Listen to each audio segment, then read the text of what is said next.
Hey guys, Ike here from Mike'sOutdoors.com. I'm here today to do a broadhead review on a broadhead that I've been trying to get my hands on for quite a while to check out. This is the Flying Arrow Archery Toxic Broadhead. This is, if you haven't seen this thing, this is a very innovative, very cool looking broadhead, and we're going to find out today if it is as good as it looks. This is a really rugged, really tough looking broadhead, and we're going to show you some of the features here, and then we're going to talk about some of the features, and we're going to put this thing through some tests and see what it does. We'll put up a picture of this thing close up so you can see it, but it looks like a toxic, like a biohazard type of look to it, and the idea and the design are really kind of out of the box and really innovative and really cool. It's got a low profile design to it, so it's really going to help it fly good. It's got a chisel tip on here, which I really like the chisel tip when it comes to busting bone. This chisel tip really is good for getting through bone and really doing a lot of damage to bone. One of the things I like about the design is it's solid. When it's not on an arrow, it's solid the way the blades lock in here. You have to take the ferrule, you have to take the tip off of the ferrule to actually get these blades out. Another cool thing is you can take these blades out and you can put the cyclone blades on it, which is another broadhead they make. So the blades are interchangeable between the toxic and the cyclone with the same ferrule. Really cool looking design, really bone breaking chisel on there, and the way the blades lock in is pretty neat as well. I really like how solid it is. One of the other things about it is it's got a good quality, good thick blades to it, which I don't have the blade thickness on here, but I couldn't find the blade thickness, but it's a really good high quality or good thick blade. And when you hit bone with this, the idea is when it hits bone and it passes through, it'll actually hit the bone, and these will actually flare open to go through the bone a little bit better than to try to just punch through with this opening here. You can see the wound channel is going to look just like that. It's going to look like a 3-leaf clover is what it's going to look like. So that's really innovative and really cool looking design to it. It's only got a 7/8 inch cutting diameter, but when it comes to this design, if it was a 7/8 cutting diameter and had 3 blades on it, I'd be pretty worried about it. But when it comes to this design and that kind of cloverleaf hole pattern that it's going to put in, man, if you can put that into the chest cavity of a deer, it's going to cause some massive damage. So that 7/8 doesn't scare me away from this broadhead at all.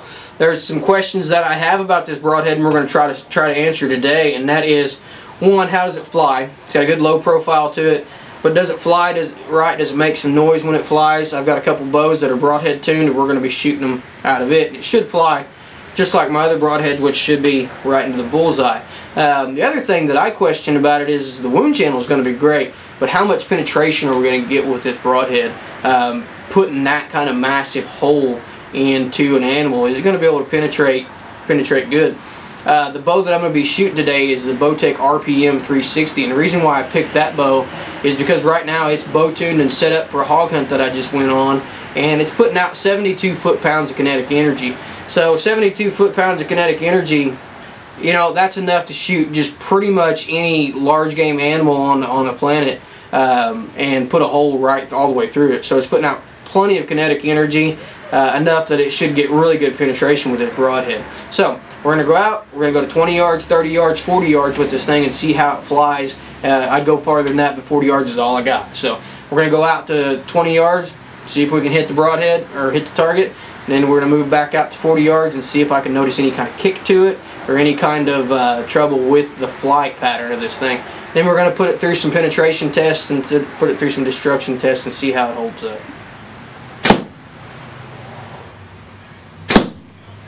Okay, so you can see I've been shooting at this black dot. I was shooting at this silver tape. I put that on there to originally start out, and I was having a hard time seeing it from 40 yards because it's kind of cloudy and kind of dark out here today. So I started aiming actually for this area right here, and you can see the damage that it's doing to this area. This is at 40 yards. 20 yards, I put 2 of them right there. 40 yards kind of dropped low, and then I hit over here. So at 40 yards, you know, that's most likely me, because what I saw from the flight was these arrows are not kicking, they're not doing anything funny, they're not doing anything weird as far as flight goes. from 40 yards, that more than likely is just me.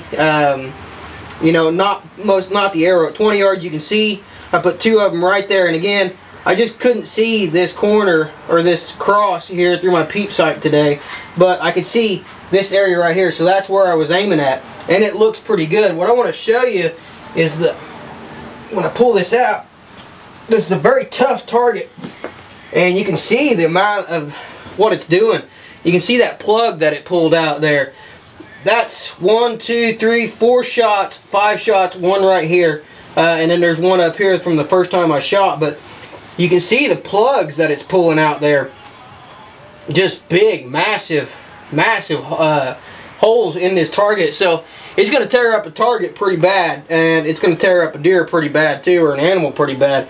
But I'm impressed with that. That hole is devastating, very devastating. And I've been getting 6 to 8 inches of penetration on this target. And if you're familiar with these targets, this is a blob target, so this is a very, very tough target. And 6 to 8 inches is about average of what I would get on this target. So out of my bow, pushing 72 pounds of kinetic energy, penetration isn't too bad. And that hole is just very, very impressive. So let's find some plywood now and do a test on some plywood.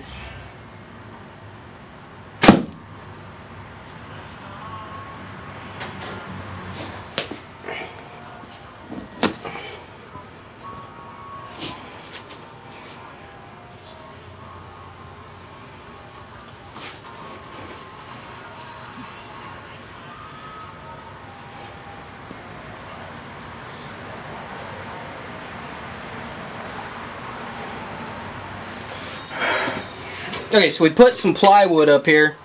What I did is put some plywood up here, and I put plywood, memory foam, and carpet.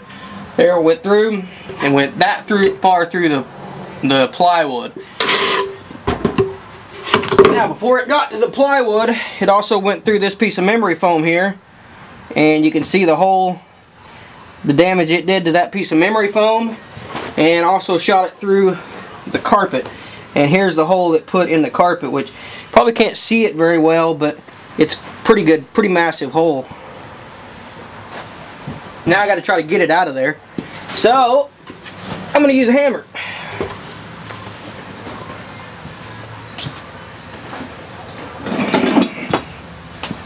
Got the old trusty ball peen hammer out.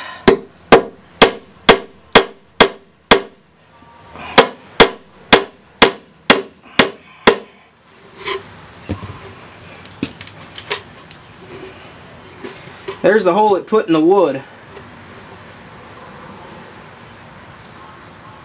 Head's still in pretty good shape other than where I hit it with a hammer.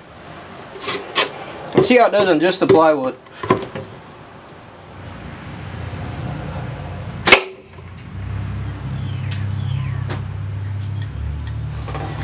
Getting a little warm out here.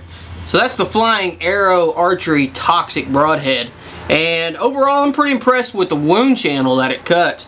Plywood, we did the memory foam, which the memory foam, I'm sure you guys aren't familiar with it because it's something we deal with at where I work.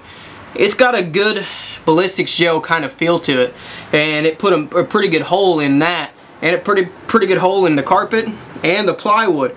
Kind of disappointed it didn't go all the way through the plywood, but this is 1/2 inch, good high quality plywood, and you know, I'm shooting it out of a Bowtech RPM 360, and the amount of damage that it did going into the plywood was massive. You can see, here's one of the holes here. This is the entry hole. This is where it went in, and it didn't go all the way through. So kind of disappointed in the penetration, but hitting an animal with that heavy a bone, you know, I don't know that. There's a lot of broadheads out there that are going through that. I've done some testing with some other broadheads that have went through. So, kind of disappointed that it didn't go through all the way through the plywood, because I have had success with getting arrows through the plywood in the past. But overall, it did pretty good. And you know, the thing with penetration is, if you can get into an animal's chest cavity, you don't necessarily have to blow all the way through an animal to get a good wound channel and to get a good blood trail. This one is going to make a massive, massive hole in the animal. So I'm very impressed with the amount of damage that it does. Like I said, I would like to see the penetration a little bit better. I'm seeing a lack of penetration out of a bow that's shooting 72 pounds of kinetic energy. And that's pretty high up on the kinetic energy scale. But the amount of damage that you're going to do to an animal with it, it may trade off. You may find a good trade-off there. Not necessarily getting a complete pass-through, but causing a massive amount of damage to an animal. And it's definitely going to do that. Definitely going to do a massive amount of damage. As far as flight goes, I shot it from 20 and 40 yards. And at 40 yards, I was shooting, it was not noticeably kicking, not noticeably flying off. You could see that I was shooting a little far to the right, but that's me at 40 yards. You know, I can't necessarily say that that's the Broadhead because I didn't notice the arrow planing. I shot it quite a few more times after my initial video, what I videoed, just to make sure. But at 40 yards, I didn't see any kind of kicking or any kind of planing or anything like that. So overall, on this Broadhead, I would say that if you're shooting enough kinetic energy, it's gonna be good. Now, if you're not shooting enough kinetic energy, I would say it's probably not going to be for you. You may want to look into something else, something like their twister or something like that. I do think you're going to have to be putting out enough kinetic energy to get this thing through a deer and through some bone. Now, the penetration I got on the blob target and the memory foam and things like that, it was okay. It was pretty good.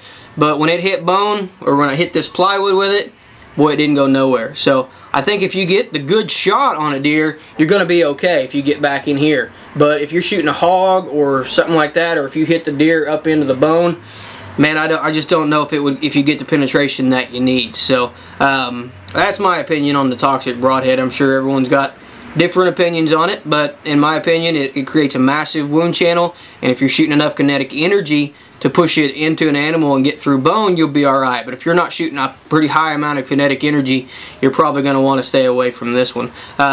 So, for more information on this Broadhead, we'll put a link below to Flying Arrow Archery's website, and you can check it out. And you can buy these, form your own opinion on them, see what other people are shooting. But for me, I just didn't have a lot of penetration, a lot of success getting through this plywood, which is my best representation of bone. So, for more product reviews, how-to videos, you can check out our website, ikesoutdoors.com. Appreciate you guys watching.